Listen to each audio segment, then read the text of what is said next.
Okay, this is I'm connecting the USB printer, and notice that the status is becomes idle here. I'll say idle, and then it'll stay there. Right now the laptop power supply is not connected to the laptop. It's actually the demonstration of a low cost cheap power supply and the effect of noise that it has inside it on the USB devices. And then it sort of looks like your USB cable is loose, but actually the symptoms are similar, but the effect can be demonstrated by plugging the power supply in. I'm going to plug the adapter into the laptop now.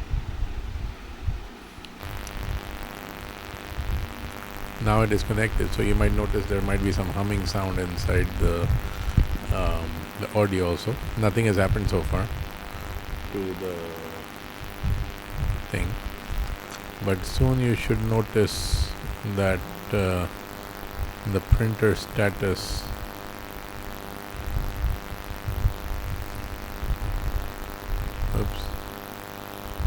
there it is.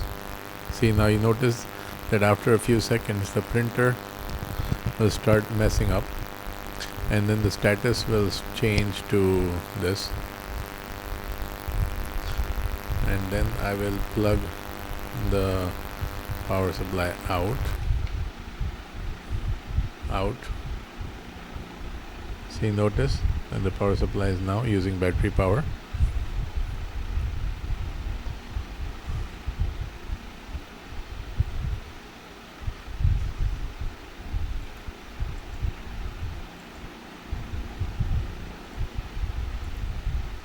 Enabled properties.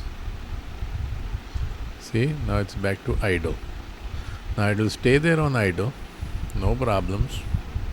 I'll wait a few seconds. Nothing will be. Right now we're running on battery power. See, no issues. Now I will plug in the laptop adapter.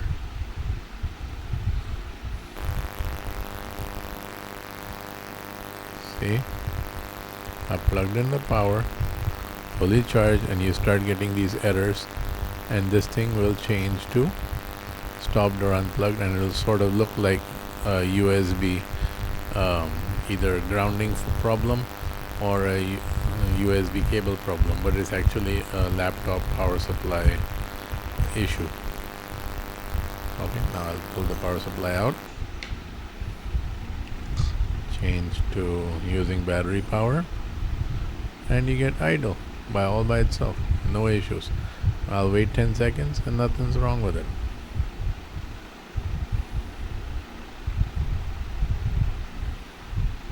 See?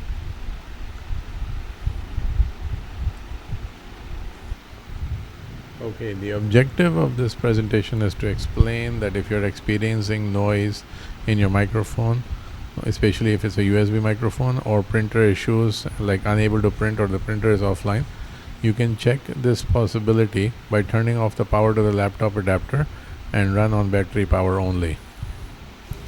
If this issue gets resolved, then you either have a low cost power supply adapter with missing or low quality filtering, or something is wrong with the filtering circuits after the rectification process in the laptop adapter. To solve this issue, what you need to do is buy another adapter and make sure that you to take your laptop along with you, so you can check it before buying it, so the filtering issue is permanently resolved. I hope this presentation helps many people from pulling their hair out when using their laptop if they're experiencing this, because it's something unusual and commonly might not be found on the internet as an issue, and a lot of the symptoms look like a USB wire problem.